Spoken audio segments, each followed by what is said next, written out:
what we're going through with the coronavirus response and the lockdowns and the maskings and the closures and the end of jobs and the end of school and the handouts and all of it, the self-isolation, all of it is tantamount to torture according to Amnesty International's own definition and categories of what counts towards coercive or torturous treatment towards prisoners of war. And in this current paradigm that we're living under with this supposed global pandemic, I believe what they are doing is capitalizing on that psychology that they understand about the doctor-patient relationship. And they are making us all into patients and treating us accordingly. This, of course, is another method of torturing someone. This should be definitely against the Geneva Conventions. It should be against any form of human decency to treat someone who is not sick as if they are sick. There are psychological conditions named for that. One of them is Munchausen syndrome by proxy, where a parent gets so much control and so much attention from having a sick child that the parent makes the child sick by giving them little doses of poison or via other methods. This seems to me what's happening on a gigantic scale with the coronavirus response. The article begins, "There is one place in which one's privacy, intimacy, integrity, and inviolability are guaranteed: one's body.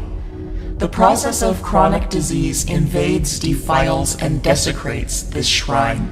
It does so publicly, enhancing the sufferer's sense of helplessness and utter humiliation.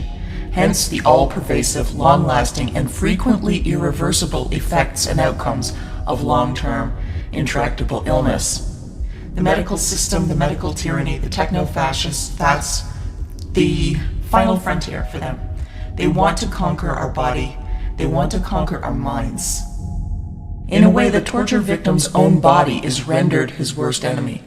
It is corporeal agony that compels the patient to mutate, his identity to fragment, his ideals and principles to crumble. The body becomes an accomplice of the affliction, an uninterruptible channel of communication, a treasonous, poisoned territory." They are considering all of us patients now. They are asking us to behave as if we are contagious, as if we are broken, as if we are dangerous, and this is all done publicly, like he says in this paragraph, even though we are not actually sick. The powers that be are invading our body with their healthcare. They are asking us to demonstrate, wear masks, use hand sanitizer, get in line, stay 6 feet away from each other. And look what he says happens. Our identities fragment. We mutate. Our ideals and principles crumble. And who hasn't felt that happening around them? Everybody is under at least low-grade stress, if not starting to break from the extreme psychological manipulation they're putting us through, along with, of course, the economic stuff, the financial stuff, the interpersonal stuff, social stuff, and real health concerns that are either being overblown or ignored.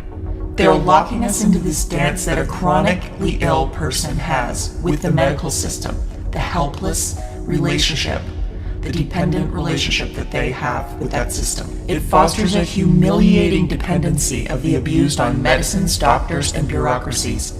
The impersonal character of modern healthcare objectifies the patient, further adding to his or her alienation. As he sees it, he is rendered bestial not by the inadequacies of society and medicine, but by his own flesh. I certainly see that happening. The objectification of people, it's near complete now. We are alienated from our bodies because we are not sick, yet we must behave as if we are. We're being degraded. We're being dehumanized. We are being rendered bestial, where our main concerns now, whether we really realize it or not, are survival-based. And we are getting to see one another as if we're dangerous or enemies or competitors, instead of being more or less brothers and sisters in our countries and in our communities. It's tragic what they're doing. And it goes along with the Amnesty International report on torture's description of torture, where they described Biederman and his study of prisoners of war. And he said that the Chinese and the communists were not magic when they broke the prisoners. They weren't using any special techniques. They were just inducing the 3Ds: dependency, debility, and dread. Can you see that in the coronavirus response? Can you see that in a chronically ill patient? Their dependency on the doctors. Let's continue reading Sam Vaknin's article.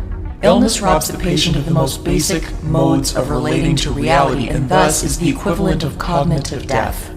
Space and time are warped by sleep deprivation. The self-I is shattered. The chronically sick have nothing familiar to hold on to. Family, home, personal belongings, loved ones, language, name. Gradually, they lose their mental resilience and sense of freedom. They feel alien, unable to communicate, relate, attach, or empathize with others. Terminal or debilitating illness splinters early childhood grandiose narcissistic fantasies of uniqueness, omnipotence, invulnerability, and impenetrability. But it enhances the fantasy of merger with an idealized and omnipotent, though not benign, other, the medical doctor, often the inflictor of agony. And there we have Dr. Fauci, here we have some experiments from Dr. Mengele, and here we have families trying to cope with the fact that they've got their elderly loved ones locked up in nursing homes where they can't even visit them, can't help them through their illnesses, can't help them through anything with dignity.